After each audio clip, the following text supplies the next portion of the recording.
জলপাই ও আস্ত রসুন দিয়ে একেবারে মুখে লেগে থাকার মতো সেরা স্বাদের একটা আচার তৈরি করে দেখাবো আজকের পর্বে। আসসালামু আলাইকুম everyone, welcome back to my channel. আস্ত রসুন আর জলপাই দিয়ে মজাদার এই আচারটা তৈরি করেছি। এটা আপনারা একবার বানিয়ে পুরো বছর জুড়ে সংরক্ষণ করে খেতে পারবেন। আশা করছি রেসিপি ভালো লাগবে।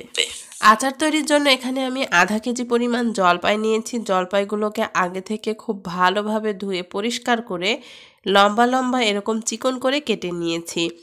আমি এখানে আটি সহ আচারটা তৈরি করব, আপনারা চাইলে আটিগুলো বাদ দিয়ে দিতে পারেন। আর এখানে আমি জলপাইগুলো কেটে নিয়েছি, আপনারা চাইলে জলপাইটা সেদ্ধ করে তারপরেও এই আচারটা তৈরি করতে পারেন। এখানে আমি রসুন নিয়েছি মেজারমেন্ট কাপে 1.5 কাপ পরিমাণ। রসুনের পরিমাণটা আপনারা আপনাদের পছন্দ অনুযায়ী বাড়িয়ে বা কমিয়ে নিতে পারেন। আমি এখানে বড় কোয়ার রসুনগুলো নিয়েছি, এতে করে এই আচারটা খেতে বেশি ভালো লাগে। আপনাদের হাতের কাছে যদি বড় কোয়ার রসুন না থাকে তাহলে ছোট কোয়া রসুন দিয়েও এই আচারটা তৈরি করতে পারবেন, কোনো সমস্যা হবে না। আচারের জন্য একটা মশলা রেডি করে নেব। এর জন্য নিয়েছি 1 চা চামচ পাঁচফোড়ন, 1 চা চামচ আস্ত জিরা, 1 চা চামচ ধনিয়া, নিয়েছি 2টা দারুচিনি, 3টা এলাচ আর 2টা শুকনো মরিচ। এগুলোকে আমি খুব ভালোভাবে শুকনো খোলায় ভেজে তারপরে আধা ভাঙা করে গুঁড়ো করে নেব। একেবারে মিহি গুঁড়ো করা যাবে না। আচার তৈরির জন্য চুলায় একটা প্যান বসিয়ে তাতে দিয়ে দিচ্ছি 1 কাপ পরিমাণ সরিষার তেল। আর আচারটা এখানে তেলের পরিমাণটা একটু বেশি দিতে হবে, যেহেতু এটা তেলের আচার।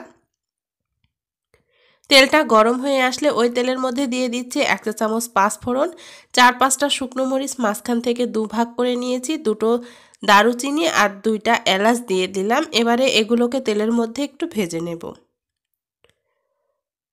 পাঁচফোড়নটা যখন একটু ভাজা হয়ে আসবে তখন দেখবেন খুব সুন্দর একটা ঘ্রাণ ছড়াচ্ছে। সে পর্যায়ে আমি এর মধ্যে দিয়ে দিচ্ছি প্রায় 2 চা চামচের মতো রসুন বাটা, সাথে দিয়ে দিচ্ছি প্রায় 2 চা চামচের মতো আদা বাটা, আর দিয়ে দিচ্ছি প্রায় 3 টেবিল চামচ পরিমাণ হলুদ সরিষা। আমি এখানে হলুদ সরিষাটা নিয়েছি, আপনারা চাইলে কালো সরিষাটাও নিতে পারেন, তবে কালো সরিষাটা নিলে এখানে 2 টেবিল চামচ দেবেন।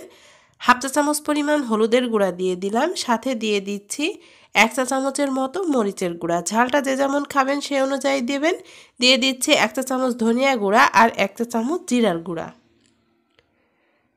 স্বাদ মতো কিছুটা লবণ দিয়ে দিলাম। এবারে মশলাটাকে খুব ভালোভাবে কিছুক্ষণ কষিয়ে নেব। মশলাটা কিছুক্ষণ কষানো হয়ে আসলে এবারে আগে থেকে কেটে রাখা জলপাইগুলো দিয়ে দিচ্ছি। জলপাইগুলো দিয়েও খুব ভালোভাবে কিছুক্ষণ কষিয়ে নেব। 2-3 মিনিটের মতো জলপাইটাকে খুব ভালো করে কষিয়ে নিয়েছি। যেহেতু এটা টকঝাল মিষ্টি, তাই এখানে আমি হাফ কাপ পরিমাণ চিনি ব্যবহার করেছি। চিনিটা আপনারা আপনাদের টেস্ট অনুযায়ী বাড়িয়ে বা কমিয়ে দিতে পারেন। কিছুক্ষণ নাড়াচাড়া করার পরই দেখা যাবে যে চিনি থেকে পানি বের হতে শুরু হয়েছে। এই তো এ পর্যায়ে আমি আরও কিছুক্ষণ নেড়ে নিচ্ছি। তারপর আমি এখানে রসুনগুলো অ্যাড করে দিচ্ছি। আপনারা যদি এখানে ছোটো কোয়া রসুন ব্যবহার করেন তাহলে রসুনটা আরও একটু পরে ব্যবহার করবেন, না হলে রসুনগুলো একেবারে গলে যাবে। আমি এখানে 3 টেবিল চামচ পরিমাণ ভিনেগার দিয়েছিলাম, সেটা কোনোভাবে স্কিপ হয়ে গিয়েছে। আপনারা ভিনেগারটা দিয়ে নেবেন, তাহলে আচারটা অনেক দিন পর্যন্ত ভালো থাকবে। দিয়ে দিলাম 1 চা চামচ বিট লবণ। বিট লবণটা এখানে অপশনাল, না থাকলে বাদ দিতে পারেন, তবে দিলে আচারের টেস্টটা অনেক বেশি ভালো হয়। খুব ভালোভাবে নেড়েচেড়ে এটাকে মিশিয়ে নিলাম। তারপর চুলার আঁচটা একেবারে লোতে রেখে ঢাকনা দিয়ে ঢেকে এটাকে আমি 10 মিনিটের মতো রান্না করে নিই। 10 মিনিট পর আচারটা রেডি হয়ে এসেছে। জলপাইগুলোও সেদ্ধ হয়ে গিয়েছে, রসুনটাও সেদ্ধ হয়ে গিয়েছে, তবে রসুনটাকে খুব বেশি গলিয়ে ফেলা যাবে না, তাহলে আচারটা খেতে ভালো লাগবে না। এ পর্যায়ে আমি আগে থেকে যে আচারের মশলাটা গুঁড়ো করে রেখেছিলাম সেই মশলাটা দিয়ে দিচ্ছি। এখানে প্রায় 2 টেবিল চামচের মতো মশলা রয়েছে। মশলাটা দিয়ে খুব ভালোভাবে নাড়াচাড়া করে মিশিয়ে নিচ্ছি। আচারটা পুরোপুরি রেডি হয়ে গিয়েছে। এবার চুলা থেকে নামিয়ে ঠান্ডা করে নিচ্ছি। আচারটাকে আমি 2-3 ঘন্টার মতো ঠান্ডা করে তারপর পরিবেশন করে নেব। প্রিয় দর্শক, ভীষণ মজাদার আস্ত রসুন দিয়ে জলপাইয়ের আচার পুরোপুরি রেডি। দেখতে যেমন লোভনীয় হয়েছে, খেতেও অসম্ভব মজার। এটা খিচুড়ির সাথে তো খেতে অসম্ভব মজা লাগে। আপনারা পোলাও, বিরিয়ানি যে কোনো কিছুর সাথেই পরিবেশন করতে পারেন। যে কোনো এয়ারটাইট বয়ামে ভরে একটু বেশি করে তেল দিয়ে এটাকে মাঝে মাঝে রোদ্রে দিলে 1 বছরের মতো ভালো থাকবে। আপনারা নর্মাল ফ্রিজে রেখে এটাকে অনেক দিন পর্যন্ত সংরক্ষণ করে খেতে পারবেন। সবাই ভালো থাকবেন, সুস্থ থাকবেন। সবাইকে আল্লাহ হাফেজ।